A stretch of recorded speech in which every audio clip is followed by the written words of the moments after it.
Today, we're going to take a closer look at Ticketmaster. Ticketmaster often ends up in the news for less than ideal reasons. And I think recently, as we said a couple of episodes ago, Ticketmaster failed to not crash when the Eras Tour from Taylor Swift went online for sale.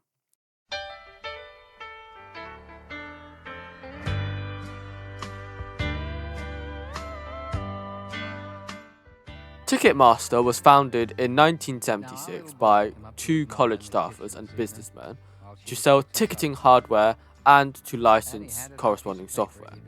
Now, through a series of mergers and acquisitions through the 80s and 90s, where the US economy was booming, it became the dominant player in the industry. Here's your ticket to sporting events, shows, concerts from Ticketmaster and Sunmark. From the Fargo Dome to the Metro Dome to the Hoosier Dome, to local, regional, and national sports, concerts, and performing arts, shopping for tickets is as easy as shopping at Sunmark. For events in North Dakota, Minnesota, and across the nation, come to Ticketmaster, the world's leading computerized ticketing service. Ticketmaster, at the customer service counter in all 6 Sunmark stores. That's the ticket. The most controversial merger, though, came in 2010, where Ticketmaster, which sold tickets to events and concerts, merged with Live Nation. Live Nation was the biggest concert promoter and venue operator in the country. And so you had these two massive companies controlling a dominant share of two very important parts of the live entertainment aspect, and they merged. And this created this corporation with tremendous vertical integration, and that caused some issues, as you might expect. This is, of course, ideal for the company because they're now controlling more aspects, but for the consumer, perhaps it's not so good. And some have blamed the merger between Ticketmaster and Live Nation for the reason why Ticketmaster is so terrible and charge exorbitant prices.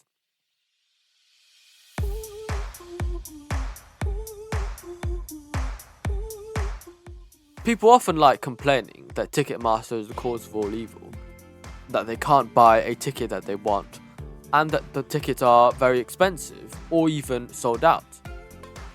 But actually, a significant reason for this is because of supply and demand. For most concerts that people want to go to, there is more demand than there is supply. In other words, more people want to go to this concert than there are spots. And so some people can't get tickets. But who should that be? Free market economists would argue that it is those who want to pay the most. So, they would argue that we should have an auction for each and every ticket, and the highest bidder should then be able to buy it. But there are several issues to that, and it's probably good that that's not the system that we have. Artists don't want to charge extortionate prices for tickets because this alienates fans and gives them bad press as artists. In addition, the wealthiest consumers who are most able to pay, they might not actually be the biggest fans. They might not be the ones who really want to go to the concert as much as some die-hard fans who are perhaps less well off. Now the problem is, you could argue that tickets are commodities, and commodities can be traded, they can be sold and they can be bought. So a ticket, arguably, is worth its price on the resale market. And this price can be massive. And some will think, can't I buy tickets for a low price on Ticketmaster and then sell it for what it's actually worth on the market for a very high price? And this is exactly what scalpers do. Because artists don't want to price fans out of concerts, they set prices lower than the market values. Scalpers, who often employ the use of bots and multiple accounts and some fancy technology, are able to buy these tickets and sell them on resale websites, including actually Ticketmaster itself, for a profit. Now incidentally, as I'm sure you'd know, Suresh, I'm a huge fan of behavioural economics, and they suggest that people don't act purely rationally in their own interest and can sometimes behave irrationally. In other words, people are stupid. A lot of the times people are stupid. So Suresh, given that you seem to be a Swiftie, would you buy a Taylor Swift ticket for £2,000. In my current position, nope. But say you bought a Taylor Swift ticket for, say, £300, which is a bit more reasonable. Would you then sell this ticket for £2,000?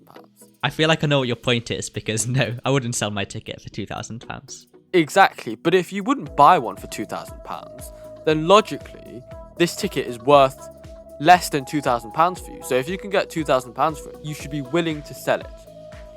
But actually, most people in your position would not sell it. And this is what behavioral economists like Richard Thaler call the endowment effect, where you value something you already have more than your market price, or are not willing to sell it. I think a nuanced flaw with that argument is that, for example, if I am to lose £2,000 to buy this ticket, then suddenly my quality of life and the amount of extra money I have to spend on other things decreases by a significant amount.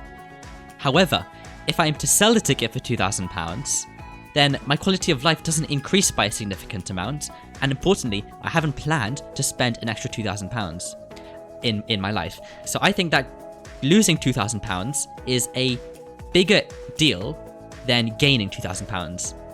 Yes, it is. That's actually a very valid point. And actually, behavioral economists also study that. And they suggest that losing is about twice as more painful as gaining. In other words, if you, say, buy a stock, if it goes down 10%, it hurts twice as much as if it would go up 10%. But anyways, behavioral economics aside, even though these supply and demand effects are real, and it's very true that they exist, people still hate Ticketmaster. And there are some reasons why they might be right in doing that. Some criticisms of Ticketmaster include, but are not limited to, websites crashing, data breaches and privacy concerns, the use of dynamic pricing to price tickets higher than what they were originally, a lot of hidden fees that can actually exceed the price of the ticket itself, scalpers, as we mentioned, often reselling the tickets that they bought on Ticketmaster itself, and finally, antitrust issues. So why do people still hate Ticketmaster? Ticketmaster certainly isn't innocent in all of this. Now, some valid criticisms of Ticketmaster include website crashing, such as when Taylor Swift's Eras tour went online for sale. The Justice Department filed this lawsuit on behalf of fans who should be able to go to concerts without a monopoly standing in their way.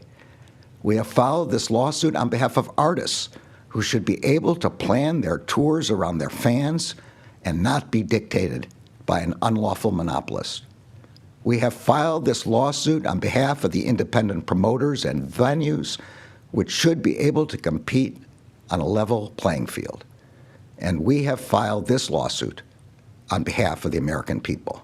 Ticketmaster ought to look in the mirror and say, I'm the problem.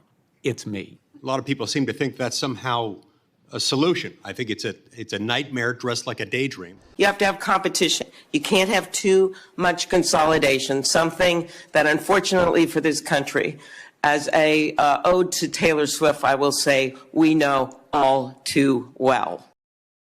Data breaches. There was an incident in 2018 where 40,000 customers in the UK had their personal data leaked.